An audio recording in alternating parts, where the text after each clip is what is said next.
Antes de nós entrarmos no estudo propriamente dito, eu queria que nós abríssemos a palavra do Senhor no Salmo de número 115. Salmo 115, nós iremos ler alguns versículos deste salmo. Iremos ler os 3 primeiros versos. Diz assim o salmista: Não a nós, Senhor, não a nós, mas ao teu nome dá glória, por amor da tua misericórdia e da tua fidelidade. Porque diriam as nações: onde está o Deus deles? No céu está o nosso Deus, e tudo faz como lhe agrada. Todos juntos, vamos ler o verso de número 3, vamos lá? No céu está o nosso Deus, e tudo faz como lhe agrada. Aleluia.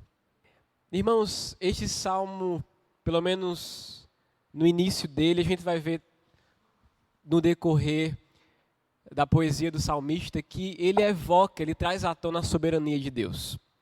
Mais à frente ele vai comparar, ou vai falar acerca dos deuses, dos ídolos das outras nações, dizendo que os ídolos dessas nações são ouro, são prata, tem boca, mas não falam, tem olhos, mas não veem, as suas mãos não apalpam. E aí ele vai trazer à memória de Israel quem é o seu Deus. O Deus Todo-Poderoso. O Deus que tem o controle de todas as coisas. E logo no início ele vai dizer: as nações podem nos perguntar, onde está o Deus de vocês? Ele então vai responder: o nosso Deus está no céu. E tudo, absolutamente tudo ele faz como lhe apraz, como lhe agrada, como ele quer. Ou seja, ele é soberano. Ele tem o controle de todas as coisas. Ele tem o controle da história. Ele criou a história. Ele é quem decreta o desenrolar da história. E ele também vai pôr um fim na história. É interessante que, quando nós falamos acerca de Deus, nós nos lembramos que ele não muda, ele é eterno. O nosso tempo, nós não podemos fazer com que o mesmo corresponda ao tempo dele, porque ele é atemporal, ele está fora do tempo humano. Ele mesmo foi quem criou o tempo, ele é o dono do tempo. Ele é o dono da história, ele criou a história e ele guia a história. E mediante as palavras desse salmista é que eu queria iniciar esse estudo. Nesses próximos domingos nós iremos falar um pouco acerca da história da igreja. E falar acerca da história da igreja é tão somente meditar na soberania de Deus. No Deus que tem o controle do seu povo, da vida do seu povo. Porém, esse Deus soberano não se resume somente à história do seu povo. Ele está no controle da história de todos os povos. E um dia, como diz as Escrituras, quando Jesus voltar, todos os povos irão se dobrar, se curvar diante dele. Mais uma vez eu queria que você fechasse os seus olhos.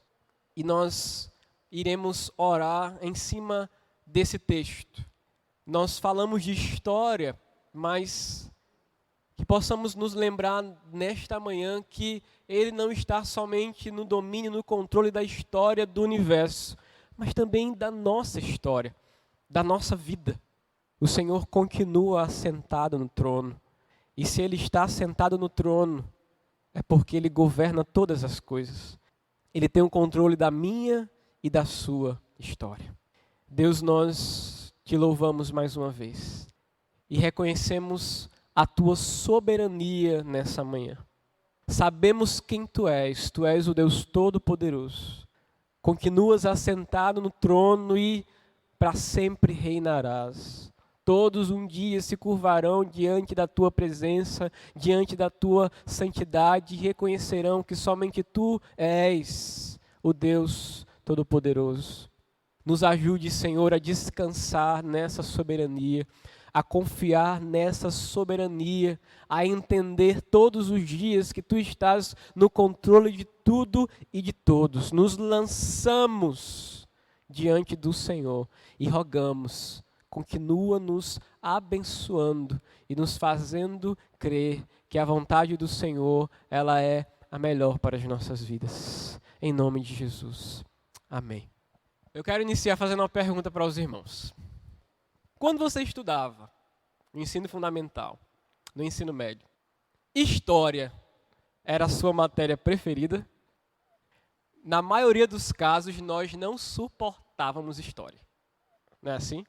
Só que a grande problemática não era a história propriamente dita. Eram os nossos professores de história, que chegavam na sala de aula, se colocavam diante de uma multidão de alunos, abriam um livro didático e começavam a ler.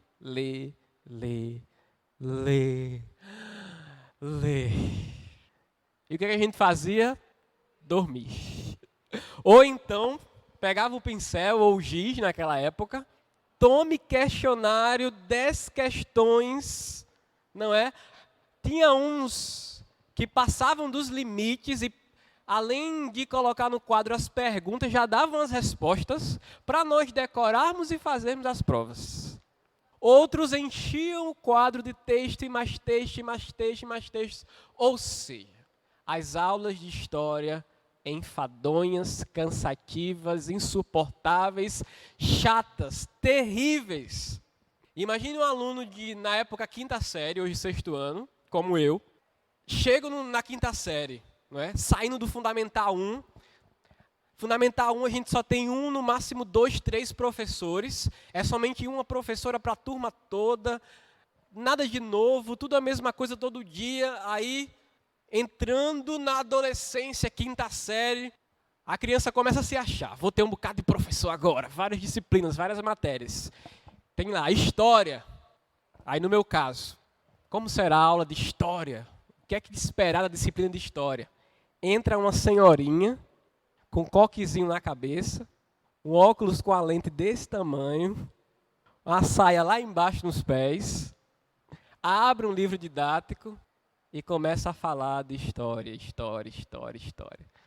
Irmãos, as aulas de história eram um martírio, eram terríveis.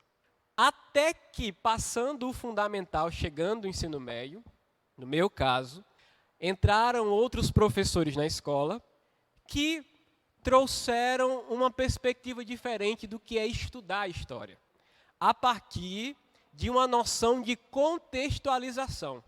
Porque não adianta eu olhar para trás, olhar para o passado, e não procurar saber o que o passado tem a me ensinar.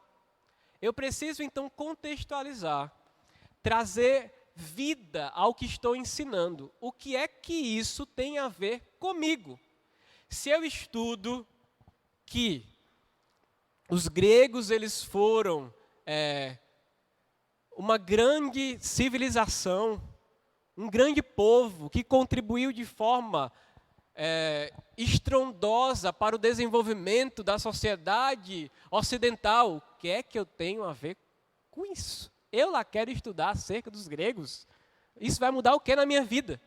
Aí que está o papel de se contextualizar aquilo que estou estudando. Trazer para o aluno a realidade do que aquilo vai ser, porque aquilo vai ser importante para a sua vida. E, infelizmente, nós carregamos isso dentro da igreja.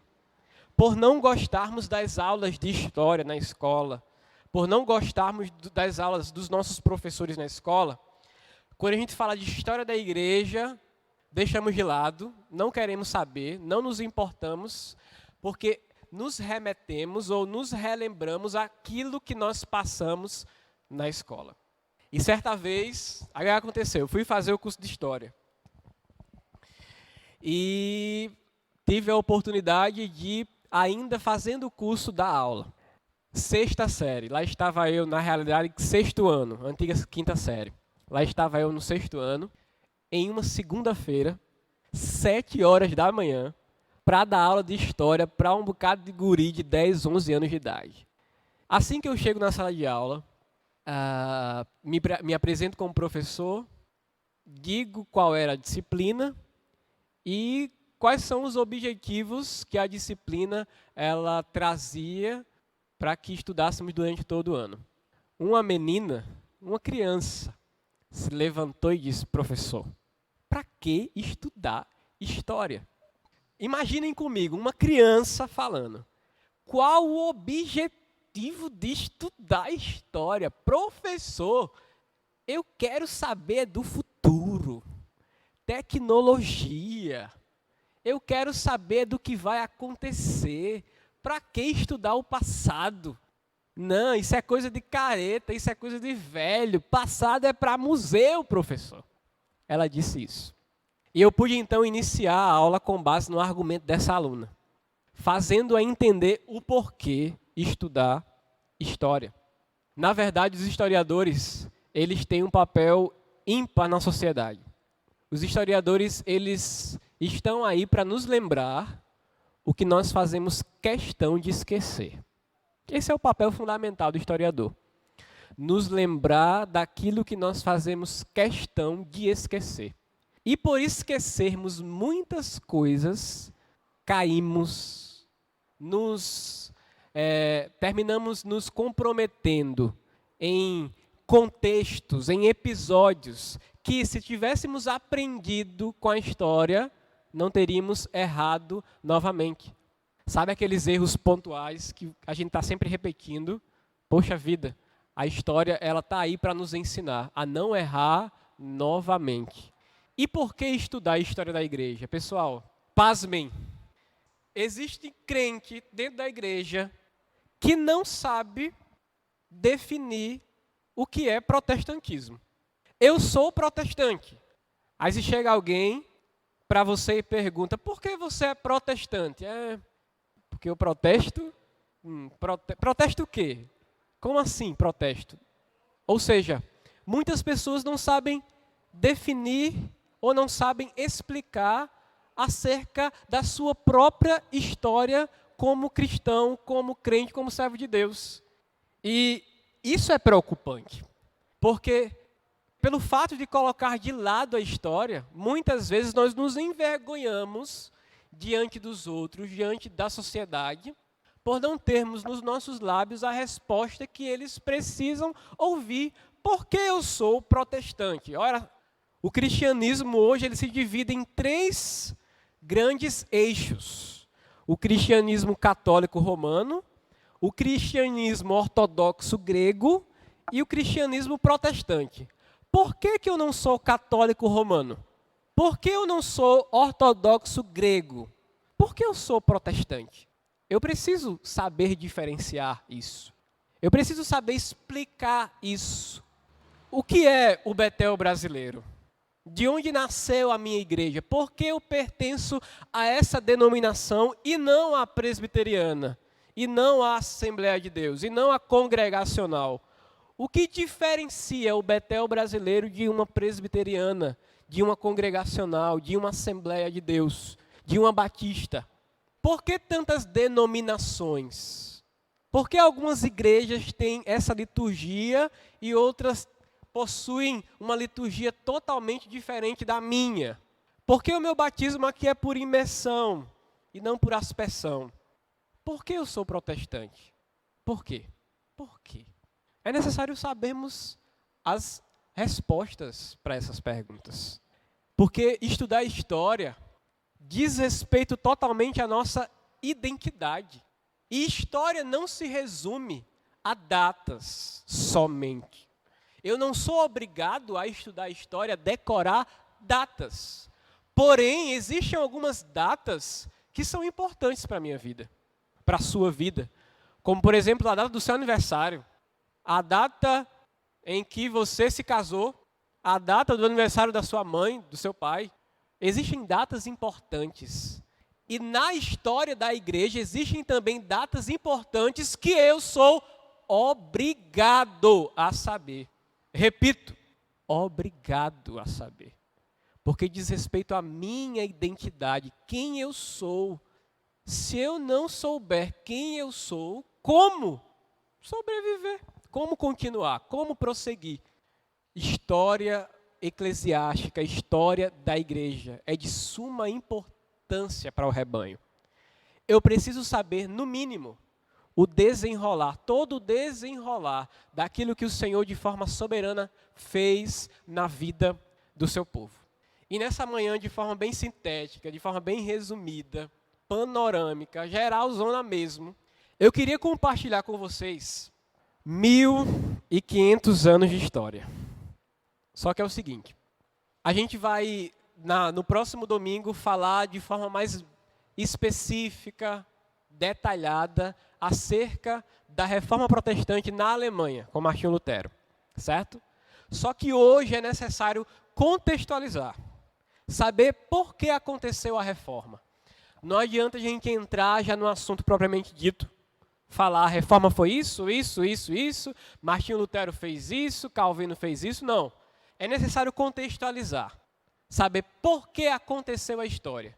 E o que é que ocorreu antes, para que esses episódios se desenrolassem na época de Martinho Lutero.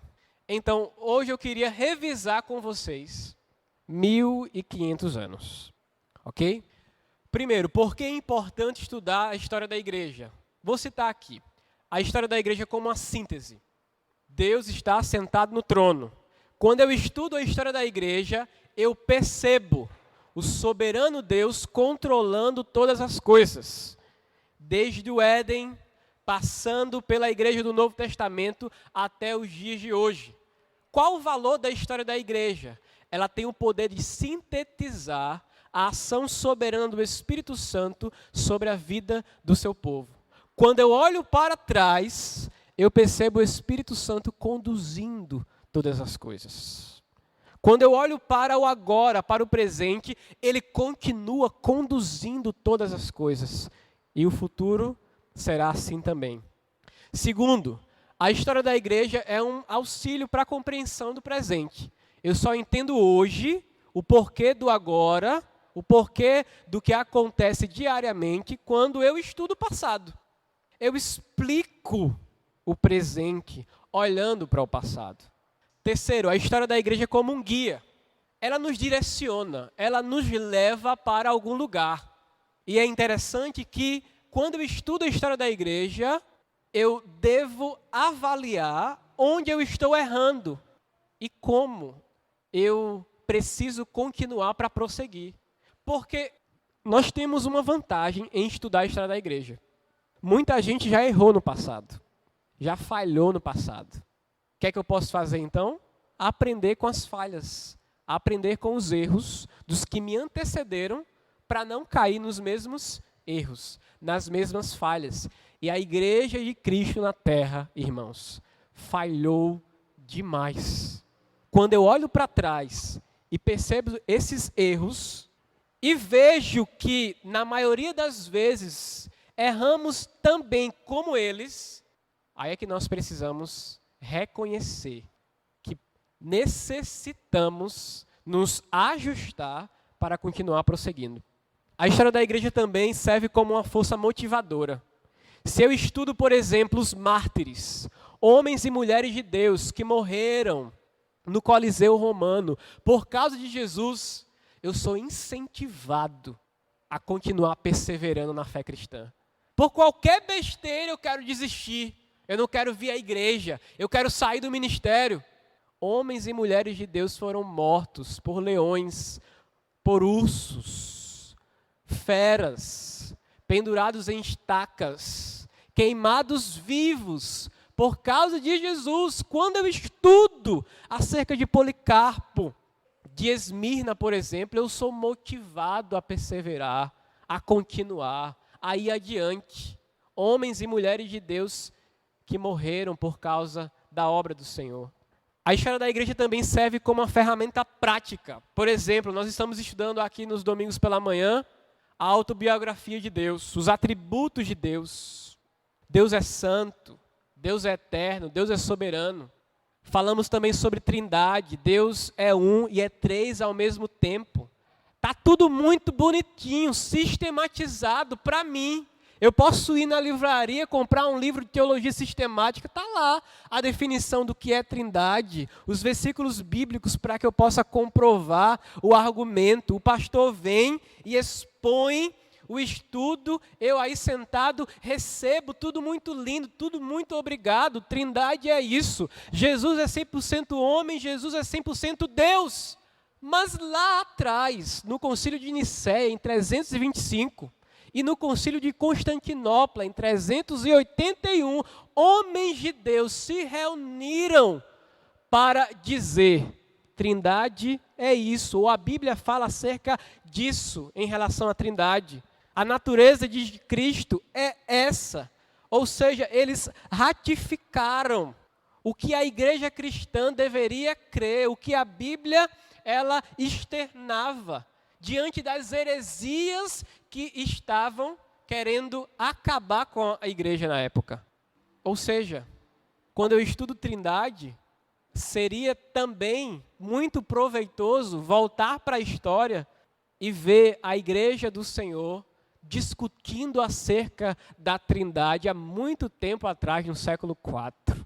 E por causa dessa discussão, dos concílios que aconteceram, hoje eu tenho a definição de Trindade nas minhas mãos. O grande problema é que nós não valorizamos aquilo que nos foi passado. Nós já temos tudo muito pronto, acabado, mas homens e mulheres de Deus morreram, foram perseguidos para que a teologia fosse sistematizada e chegasse às nossas mãos. E por último, a história da igreja como força libertadora. Quando eu estudo história, eu me liberto dos preconceitos que eu tenho em relação a algumas religiões ou até mesmo outras denominações cristãs. Tem muito crente que fala mal de algumas denominações, mas não sabe ele que é fruto dessa denominação. Foi alcançado pelo Senhor por meio dos irmãos que fundaram essa denominação. De homens e mulheres de Deus que chegaram aqui no Brasil e estabeleceram tal ou tal denominação, e a sua vida e a minha vida foi alcançada por essa denominação. A história da igreja me liberta dos preconceitos, me faz entender que temos algumas divergências. Porém, essas divergências, elas não nos impedem de caminharmos juntos, unidos, como cristãos, como servos de Deus. Então, quando eu estudo a história da igreja, eu me liberto dos preconceitos. Até aí está dando para entender, irmãos? Tranquilo? Continuando. Perceba, a igreja cristã, de forma bem mais específica e didática, ela vai iniciar ali no dia de Pentecoste. A palavra fala que o Espírito Santo, de forma gloriosa, desceu sobre os discípulos. Eles começaram a falar em línguas que não estavam acostumados a falar, línguas estas que eram idiomas de diversos povos da época, e assim Deus estava declarando para os discípulos que aquele evangelho, ele deveria ser pregado, deveria ser proclamado a todas as nações.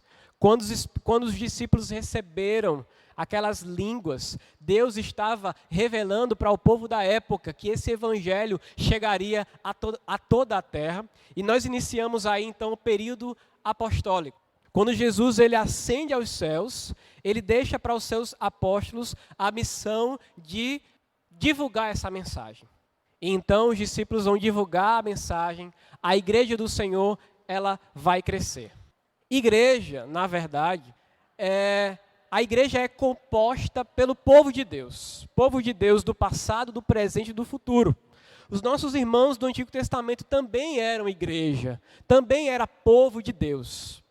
Mas para fins didáticos, nós situamos o surgimento da igreja cristã no dia de Pentecoste, quando o Espírito Santo visita os discípulos e ali os cristãos eles vão começar a divulgar acerca do Evangelho de Cristo. E caminhando pela igreja, a gente vai ver que ela vai se remeter de imediato em Jerusalém, ela vai estar em Jerusalém, ela vai ser revestida pelo Espírito Santo. Os seus membros são os apóstolos e os seguidores dos apóstolos, aqueles que foram recebidos por Cristo em sua graça, em sua misericórdia. Os líderes são os apóstolos, o governo é apostólico na época, doutrina cristã, evangelho de Cristo, aquilo que Cristo pregou. O que é que os discípulos, o que é que os apóstolos pregavam? Jesus é o Messias, é aquele que estava por vir, é aquele que ressuscitou ao terceiro dia, é aquele que um dia voltará para nos buscar. Os discípulos fizeram muitos milagres em nome do Senhor. Quando a gente, por exemplo, lê o livro de Atos dos Apóstolos, a gente vê de forma gloriosa, poderosa, os discípulos fazendo milagres, prodígios, testificando assim o poder de Jesus na vida deles. Tinham um espírito de fraternidade, vendiam seus bens para auxiliar os pobres. E existia um único defeito na igreja nesse período, chamado período pentecostal, que era o fato de não evangelizarem de início. Continuaram muito tempo em Jerusalém e não foram adiante. Até que Deus mandou uma perseguição, na época de Estevão, e por causa da perseguição, os discípulos então saíram de Jerusalém, se espalharam e começaram a evangelizar. Deus às vezes tem que mandar perseguição para as nossas vidas, sabia? Tá vendo? A gente já contextualizando. A história da igreja é isso, é contextualização. Às vezes é necessário, para sairmos do nosso comodismo, Deus enviar alguma luta, alguma tribulação, alguma perseguição, para irmos adiante, fazermos a sua obra e proclamarmos a sua verdade. Caminhando, a igreja então vai se expandir, Estevão vai pregar, Saulo de Tarso vai perseguir a igreja, Filipe vai para Samaria, os samaritanos, não é? Que eram rechaçados pelos judeus, agora são convertidos por Cristo. Pedro vai a Jope, vai a Cesareia e prega o evangelho do Senhor. Paulo se converte. Aqui é um resumo no livro de Atos, certo, irmãos? A igreja, ela vai ser conhecida, os irmãos da igreja vai ser conhecida pela primeira vez como cristãos em Antioquia. Antioquia da Síria vai se transformar numa igreja missionária e são eles que vão enviar Paulo e Barnabé para viajar o mundo antigo da época. O que acontece? O concílio de Jerusalém.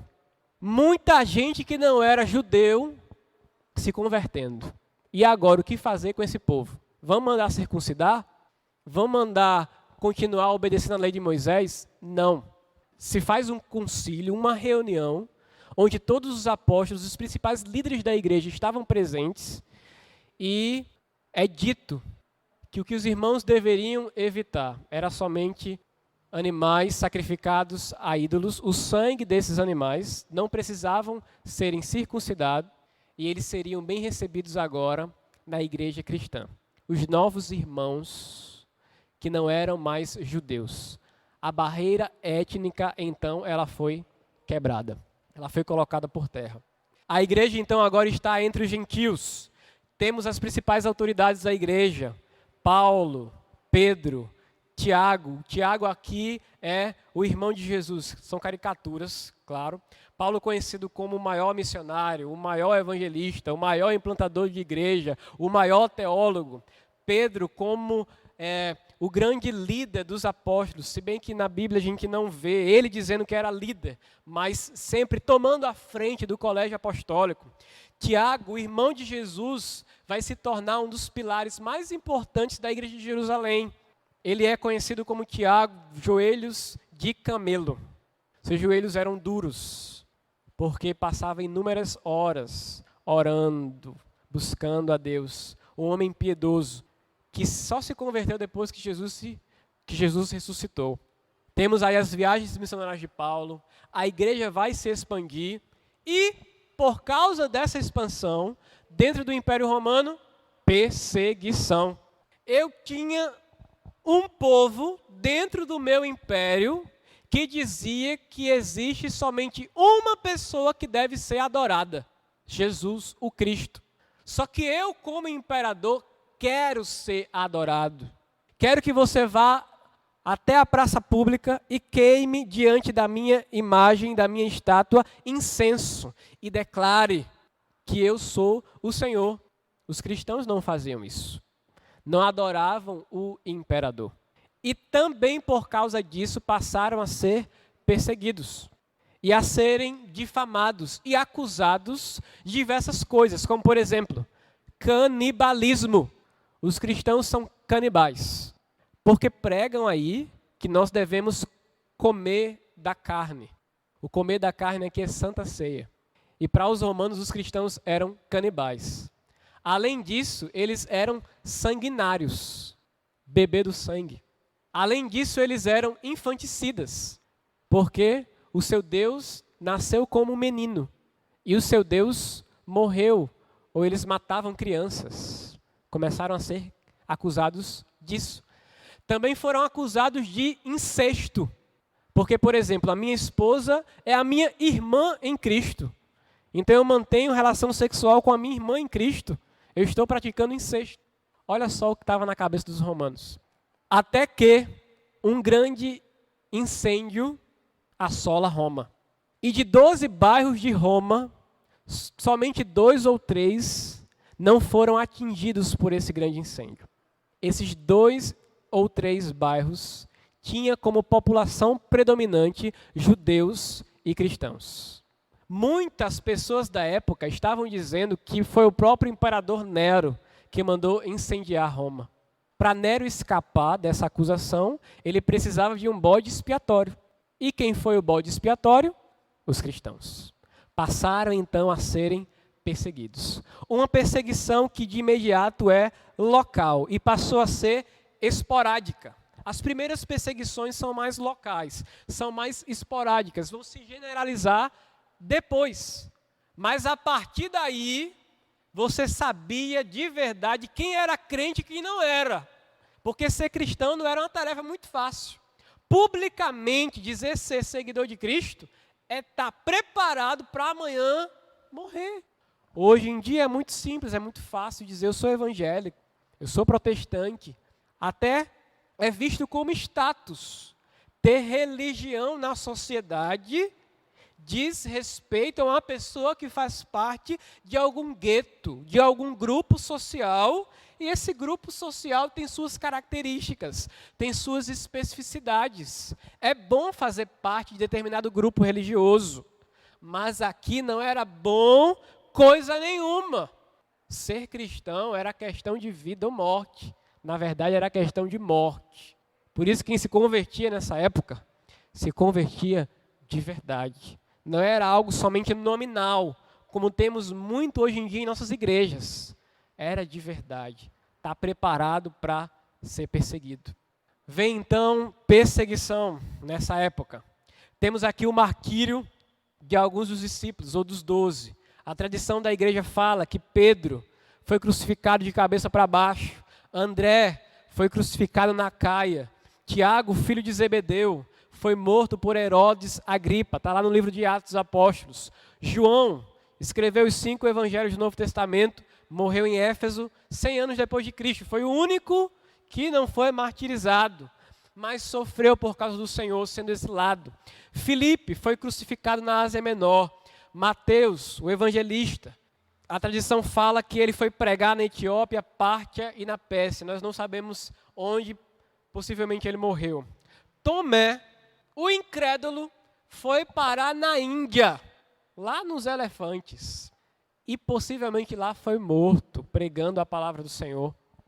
Bartolomeu foi martirizado na Armênia, o local onde a Arca de Noé baixou depois do dilúvio. Tiago, filho de Alfeu, teve um ministério na Síria. Tadeu, um ministério na Pérsia. Simão, o Zelote, pregou na Pérsia, no Egito, em Cartago. Judas se enforcou, como nós sabemos. Vemos aqui o exemplo principal desses irmãos que sofreram por causa do Senhor. Fora os 12, fora os apóstolos, vários seguidores de Deus, de Cristo, foram mortos em favor do Evangelho. Estamos falando do século I, certo? Entrando no século II, vai iniciar na igreja uma era generalizada de perseguição. Por que os irmãos começaram a ser perseguidos? Lembrando, os apóstolos já tinham morrido, certo? A partir do ano 100. Por que eles foram perseguidos? caráter inclusivo do paganismo e o caráter exclusivo do cristianismo. No paganismo, nas religiões pagãs, se incluía tudo. Você adora ao Deus do sol, vem para cá, a gente adora também. Você adora ao Deus das águas, a gente adora também. O cristão não. O cristão sempre foi e sempre será exclusivista. Só há um Deus. É por isso que o mundo não nos suporta. Quando nós dizemos assim, Jesus é a verdade. Jesus é o caminho. Jesus é a vida. O mundo não nos suporta porque nós somos exclusivistas. Somente Ele. Isso não entra no ímpio. E por serem exclusivistas, os cristãos foram perseguidos pelo Império Romano. Adoração aos ídolos entrelaçadas com a vida. Os romanos adoravam a natureza era reconhecida como um Deus. Para os cristãos, não. Foi Deus, o Todo-Poderoso, quem criou todas as coisas, quem criou a natureza. A adoração ao imperador. Como os cristãos não adoravam o imperador, eram perseguidos. O reconhecimento do judaísmo na época. De imediato, os cristãos não foram perseguidos porque os romanos, o Império Romano, achava que era somente mais uma seita dentro do judaísmo. Mas quando os cristãos passaram a ser diferenciados dos judeus, opa, tem um povo diferente aí. Tem um povo que está pregando algo errado. Vamos perseguir. Reunião secreta dos cristãos. Igualdade na igreja cristã. Olha só, preste atenção, irmãos. Eu tenho um irmão que é escravo. Como é que pode? Isso é um absurdo. Igualdade, rei, escravo, pessoa comum, todos são irmãos, todos são iguais. Na concepção romana, isso era um absurdo. E interesses econômicos também. Lembram quando o apóstolo Paulo chegou na cidade de Éfeso, várias pessoas começaram a se converter e os fabricantes de estátuas da deusa Diana começaram a falir, porque ninguém mais estava comprando as suas estátuas. É como se fôssemos pregar lá em Juazeiro, a galerinha começasse a se converter, nós iríamos levar uma cipuada boa daqueles que vendem as imagens de Padre Cícero. Imagine, o pessoal começar a se converter, iriam falir, não é? E o pessoal estava falindo na época. Vamos acabar com essa pregação. Temos aí algumas perseguições e alguns mártires. Simeão, Inácio, Policarpo, Justino Marte, Leônidas, Perpétua e Felicidade. Enfim, vários. E nesse período também, o Novo Testamento vai ser terminado. Os 27 livros do Novo Testamento, os 4 evangelhos, Atos dos Apóstolos, as cartas gerais, as pastorais e Apocalipse. Ok? Seitas e heresias começam a surgir. Gnósticos, ebionitas, maniqueus, montanistas. Deixa eu só citar aqui. Os gnósticos pregavam que para alcançar Deus, eu precisava aplacar a ira de divindades inferiores, de demiurgos. Heresias começaram a querer acabar com a igreja cristã, como esta. Os ebionistas falavam que eu tinha que voltar à lei de Moisés. Os maniqueístas pregavam que havia dualidade na divindade. Um Deus bom, um Deus mau, que viviam duelando por toda a história. Isso até hoje termina sendo posto por muitos líderes evangélicos dentro da igreja. Satanás sendo visto como um Deus que guerreia contra Jesus. É como se Jesus estivesse na luta constante contra Satanás. O Deus bom e o Deus mau. E tem crentes dentro da igreja que acham que Satanás, ele chega a ganhar algumas batalhas, viu? E coitado de Jesus. Heresia. Jesus é o Deus de Satanás. E Jesus tem o domínio sobre Satanás. Essa heresia, esse tipo de raciocínio, já estava presente dentro da igreja, ou queria acabar na igreja, acabar com a igreja cristã, no século II, irmãos. E perdura até hoje. Outra, os montanistas. Recebe esse nome por causa de um camarada chamado Montano, que se dizia o enviado do Espírito Santo e que tinha a última palavra para todas as coisas. E isso também está presente dentro de muitas das nossas igrejas. Líderes que se dizem inspirados pelo Espírito Santo e a palavra dele basta. Deve ser obedecida e ponto final. Heresias, que vem desde essa época. Aí o que é que a igreja então faz? O credo apostólico. Creio em Deus Pai Todo-Poderoso, Criador do céu e da terra. Creio em Jesus Cristo, seu único Filho, nosso Senhor, o qual foi concebido por obra do Espírito Santo, nasceu da Virgem Maria, padeceu sob o poder de Pôncio Pilatos, foi crucificado, morto e sepultado, ressurgiu dos mortos ao terceiro dia, subiu ao céu, está sentado à direita de Deus Pai Todo-Poderoso, donde há de vir para julgar os vivos e os mortos. Creio no Espírito Santo, na Santa Igreja Universal, na comunhão dos santos, na remissão dos pecados, na ressurreição do corpo, na vida eterna. Amém. Já falamos sobre isso em algumas das pregações aqui na igreja. O credo apostólico é nosso, não é somente da Igreja Católica, Apostólica Romana. O credo apostólico é nosso. E ele foi criado pelos nossos irmãos para combater as heresias.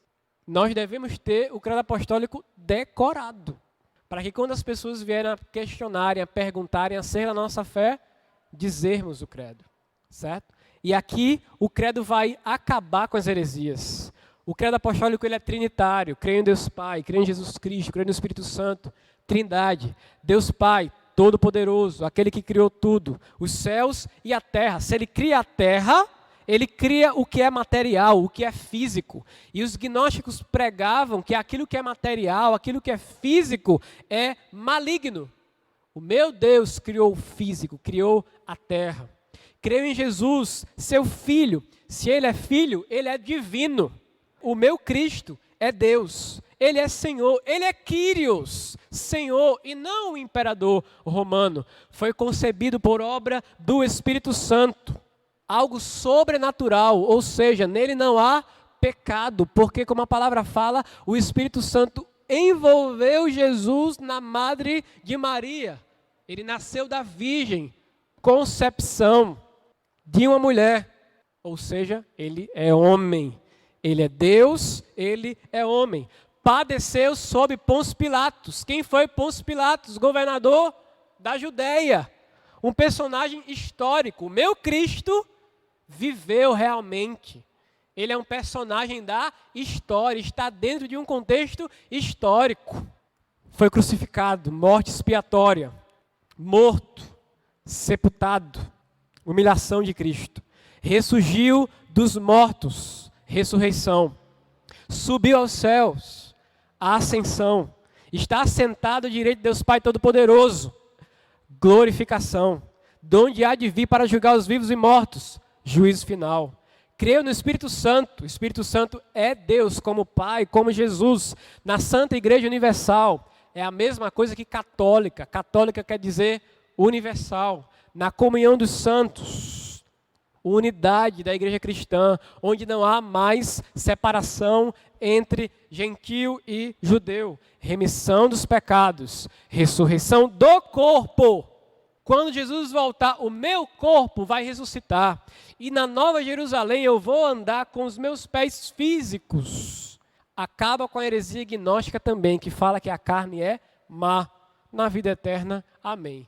Irmãos, com a criação do credo apostólico, a igreja cristã coloca por terra várias heresias que estavam surgindo na época. Como isso é importante para mim e para você hoje. A igreja, então, diante das perseguições, estava purificada, unificada, organizada e crescia. Tertuliano, um dos grandes professores, mestres da igreja, disse: o sangue dos mártires é a semente da igreja. Quanto mais cristão morria, mais a igreja crescia. Quanto mais os romanos matavam os irmãos, mas, sabe, era feito como formigueiro. Matava e vinha mais. A igreja crescia. Até que, no ano 313, a história muda. Um imperador romano se converte ao cristianismo. O nome dele, Constantino. E no ano 313, Constantino, juntamente com Licínio, imperadores de Roma, decretam um edito em que dizem o seguinte: nós, Constantino e Licínio, imperadores, encontrando-nos em Milão para conferenciar a respeito do bem e da segurança do império, decidimos que, entre tantas coisas benéficas à comunidade, o culto divino deve ser a nossa primeira e principal preocupação.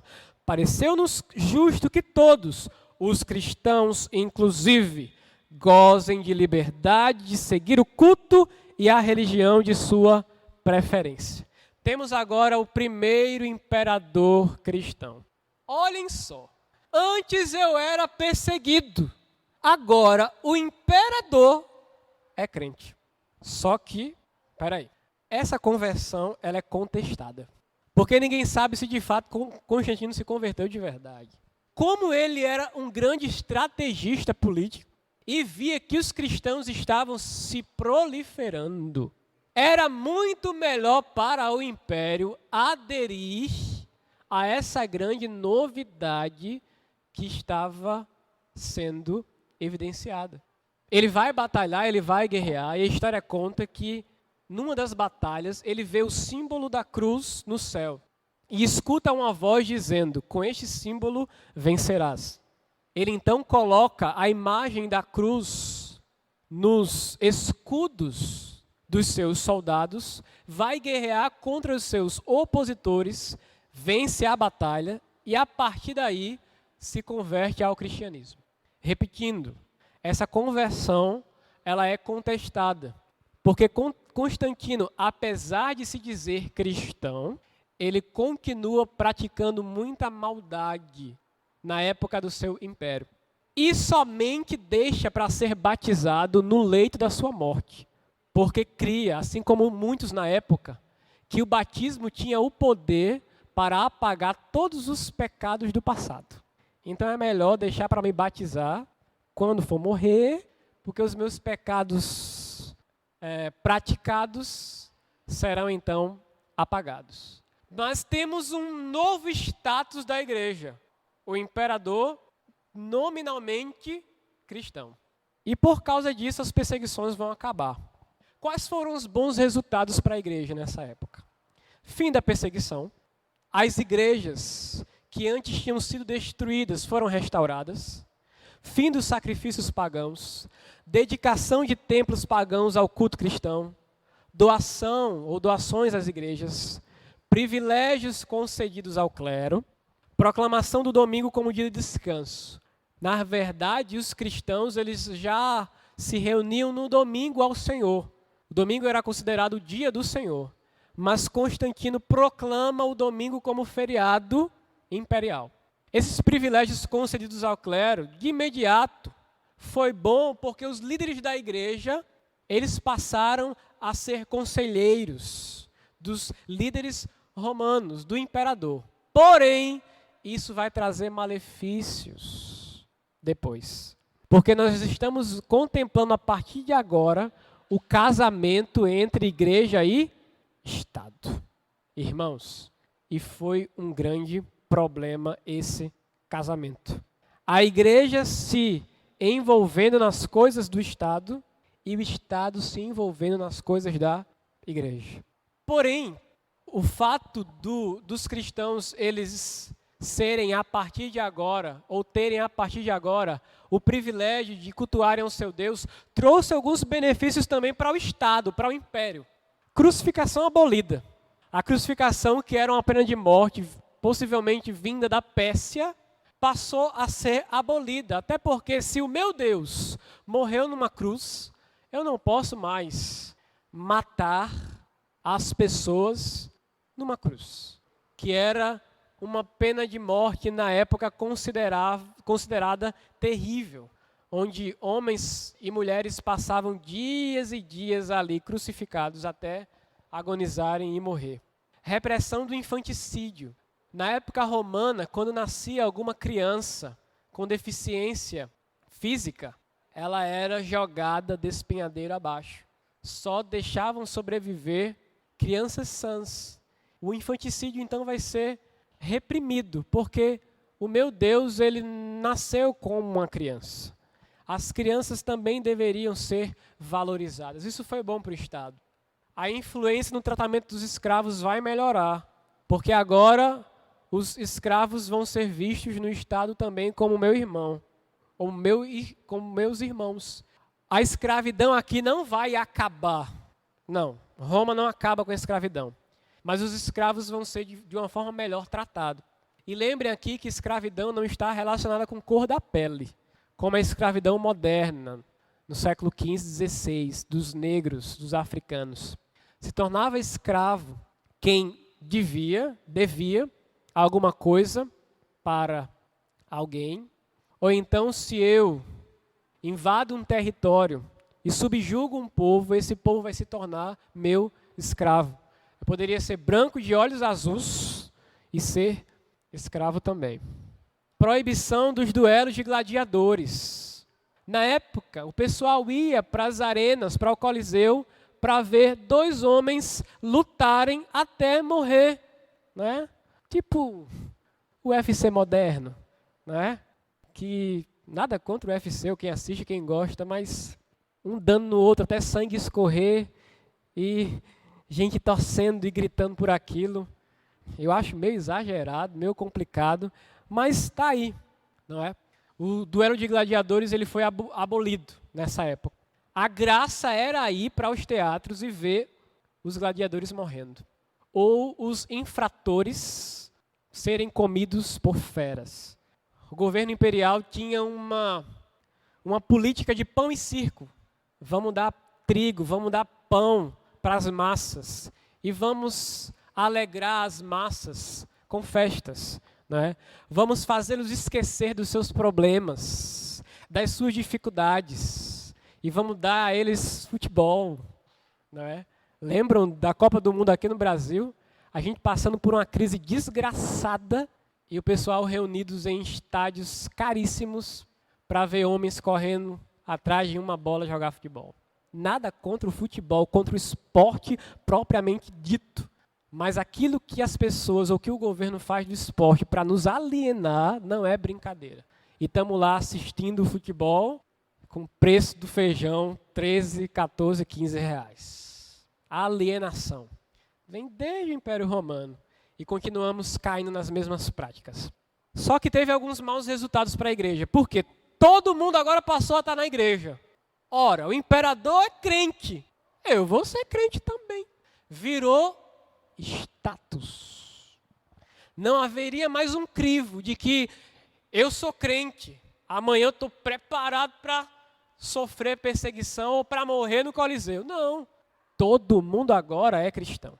Não havia ou não estava havendo nessa época mais conversão, mas sim adesão.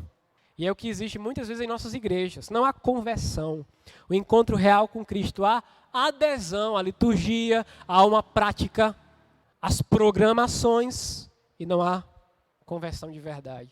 Costumes pagãos, então, sendo introduzidos na igreja, a igreja se tornando mundana. Estes são alguns males resultantes da união da igreja com o Estado. E o interessante é que hoje, irmãos, a igreja nem precisa ser ou estar unida com o Estado, mas esses males nós percebemos ainda dentro do corpo de Cristo. Ário se levanta dentro da igreja e começa a se contrapor à Trindade. E começa a dizer que Cristo foi criado. Apolinário começa a se contrapor à doutrina de que Cristo é homem e é Deus ao mesmo tempo. E Pelágio começa a pregar que nós cooperamos no processo de salvação. O homem é bom, o homem não é mau, como Agostinho de Hipona pregava. A igreja então vai começar a se reunir e se contrapor a esses líderes. Surgem várias heresias, monarquianismo, sabelianismo, arianismo, semi-arianismo, macedonianismo. Eu só queria chamar a atenção sua para o arianismo. Cristo é o primeiro ser criado. Século IV. Essa heresia ariana, ela está no nosso meio até hoje. Aquela galerinha que anda com as suas sombrinhas, não é? E querem visitar os nossos lares no domingo pela manhã para compartilhar uma palavra. Os testemunhas de Jeová. Eles pregam a doutrina diário, até hoje. Jesus não é Deus. Jesus foi criado. Não tem as prerrogativas eternas como Deus tem.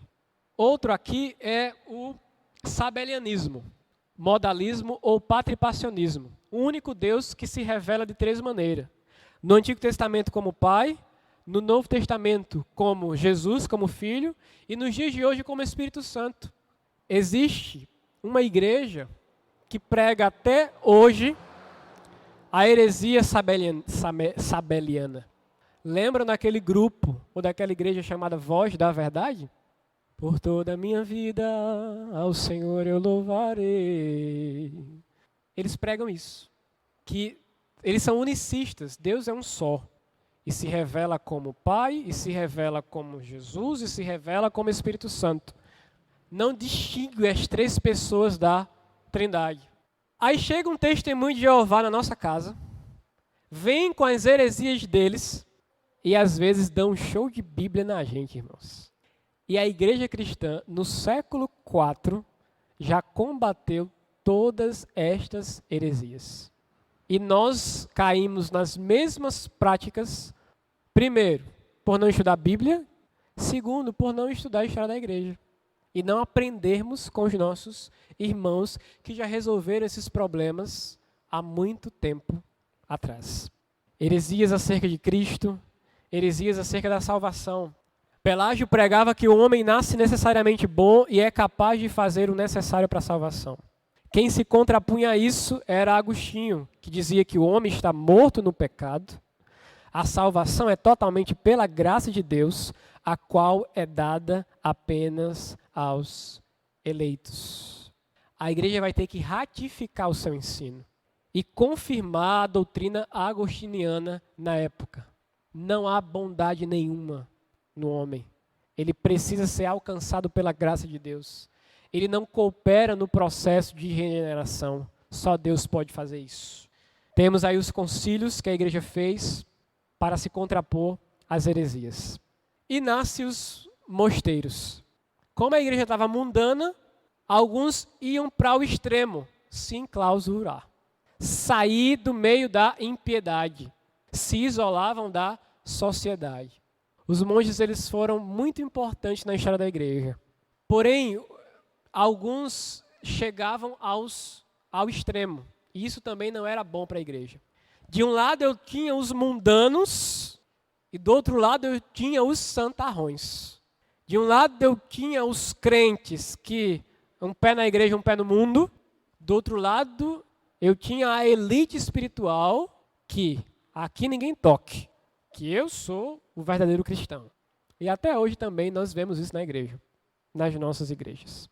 Essa estratificação presente no nosso meio, onde muitos irmãos são excessivamente mundanos, talvez nunca se converteram de verdade, e outros se acham demais. São santarrões. Eles não andam, eles voam, eles flutuam, não é? Na sua espiritualidade. Até aqui, eu estou falando da minha história, da sua história. Não há divisão de igreja católica, apostólica, romana. Isso ainda é a minha história.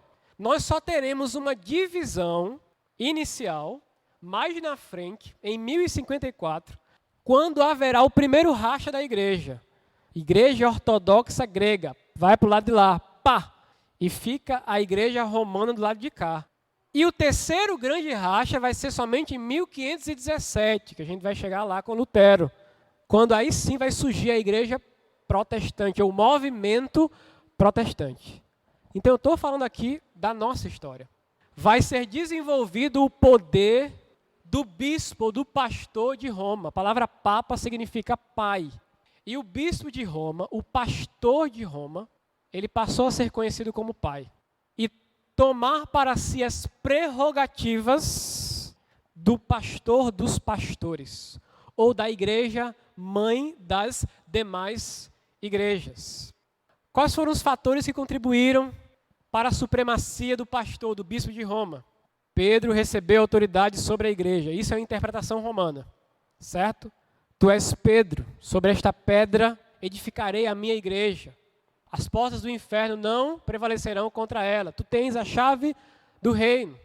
Os romanos, eles dizem que Pedro ele foi o primeiro papa, o primeiro líder da igreja e recebeu a autoridade vinda de Cristo, por ter sido o primeiro papa, por ter morrido provavelmente em Roma, por ter sido líder da igreja romana.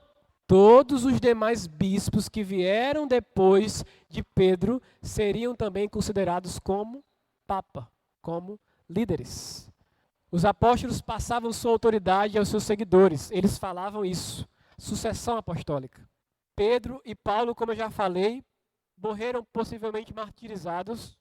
Você já chegou a se perguntar de onde veio a igreja romana? Por que o Papa tem tanto poder, tem tanta autoridade?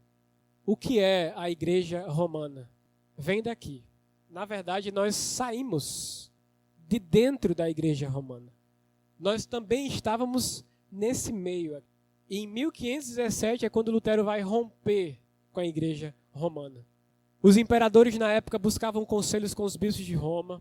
O latim ajudava na solução de problemas teológicos. Das 5 cidades patriarcais, só Roma estava no ocidente. A igreja romana alcança vários povos na época para o cristianismo. Quando os bárbaros invadem o Império Romano, é a igreja romana que irá fazer com que esses bárbaros eles sejam evangelizados. E enquanto os muçulmanos estavam invadindo os territórios gregos, no lado ocidental, a igreja romana estava crescendo em poder. Até que o Império Romano Ocidental cai, e quando o Império Romano Ocidental cai, não há mais imperador para nos governar. Não há mais imperador para solucionar os nossos problemas. Quem é que vai passar a ser a autoridade política, religiosa da época? O Papa. O bispo de Roma, a partir da queda do Império Romano Ocidental, vai passar a ser procurado como aquele que possui o que eu preciso para suprir as minhas necessidades. A partir desse momento, o bispo de Roma, o pastor de Roma, o Papa, vai possuir em suas mãos o poder episcopal, eclesiástico de toda a igreja cristã na época. E é contra esse poder eclesiástico, e é contra esse poder religioso que em 1517 Martinho Lutero ele vai lutar, ele vai se contrapor, ele vai questionar. Lutero, ele tem como ápice da sua pregação, irmãos, a questão do sacerdócio real, onde todos podem se colocar diante de Deus sem precisar da mediação de ninguém. E o Papa, ele se autoproclamava como mediador entre Deus e os homens. Um deles, o Papa Inocêncio, chegou a dizer que era superior a todos os homens, inferior somente a Deus. E durante toda a Idade Média, esse poder papal, ele vai crescer de forma estrondosa, e é contra esse poder papal que o monge agostiniano Martinho Lutero vai se contrapor. Para terminar, para ficarmos por aqui, do século IV até o século XX, preste atenção.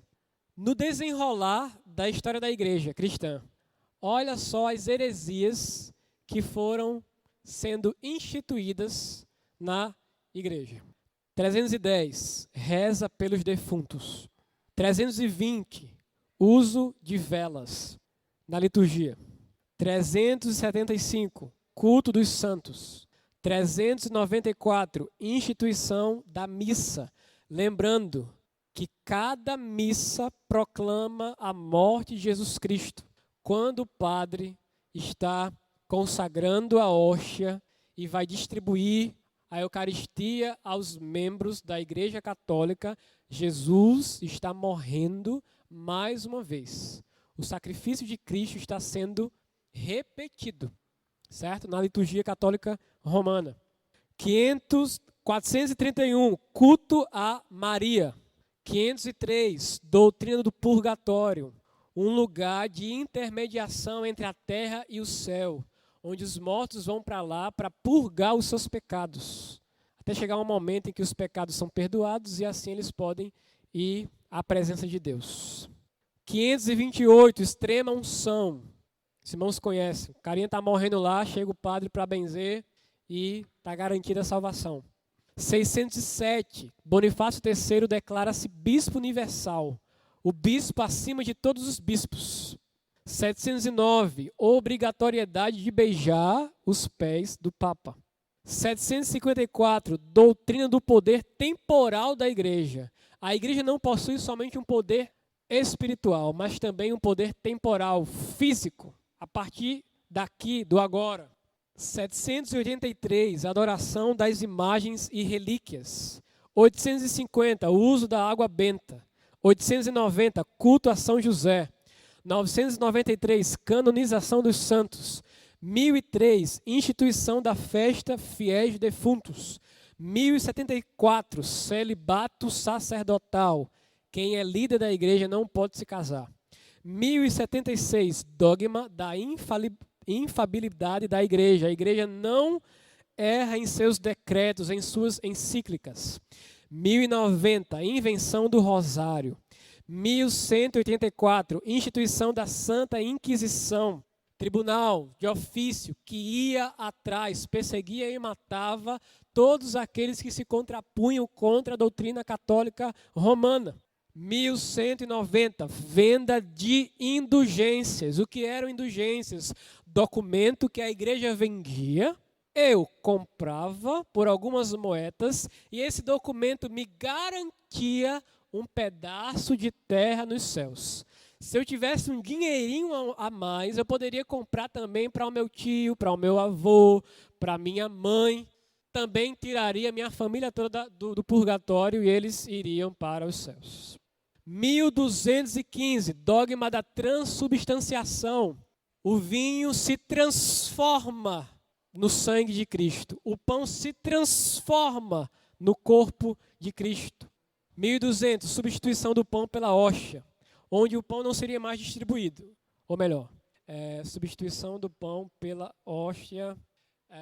Os fiéis não participariam mais do tomar do cálice. Na Igreja Católica até hoje é assim. Eles só comem da hóstia, não é? Porque eles entendem que, como a hóstia vai se transformar no corpo de Cristo, eu não preciso tomar do vinho, porque quando eu como a hóstia, ou me alimento da hóstia, consequentemente, eu estou também me alimentando do sangue, certo? 1215, confissão auricular, onde eu confesso os meus pecados ao sacerdote, ele manda eu rezar algumas Ave-Marias, Pai Nossos, e assim eu sou perdoado. 1215, dogma da transubstanciação. 1220, adoração da hóstia. Vocês lembram que até hoje, quando a hóstia vai passando, não é? Os sacerdotes e as pessoas na Igreja Católica se prostram, se curvam diante da hóstia ou do altar. 1229, proibição da leitura da Bíblia. Aqui é interessante, porque, na verdade, o povo na época não era alfabetizado. Somente quem sabia ler eram os líderes da igreja. E a missa ela era celebrada em latim. Quem somente falava em latim eram os sacerdotes.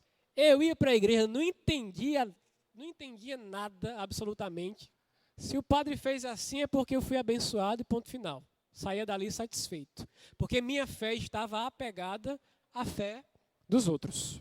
Era escrita em latim também. Foi traduzida por latim, a Vulgata, no caso de Jerônimo. 1316, instituição da reza Ave Maria. 1229, proibição da leitura da Bíblia. 1245, uso de campainha da missa. 1316, instituição da reza Ave Maria. 1415, eliminação do vinho na Santa Ceia. Aí em 1517, Martinho Lutero vem com as suas 95 teses. Nós vamos ver na próxima aula.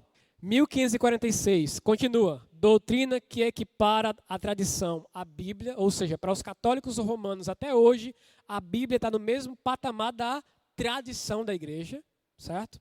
1546, introdução dos livros apócrifos na Bíblia, Eclesiástico, Judite, Macabeus, Tobias, está lá.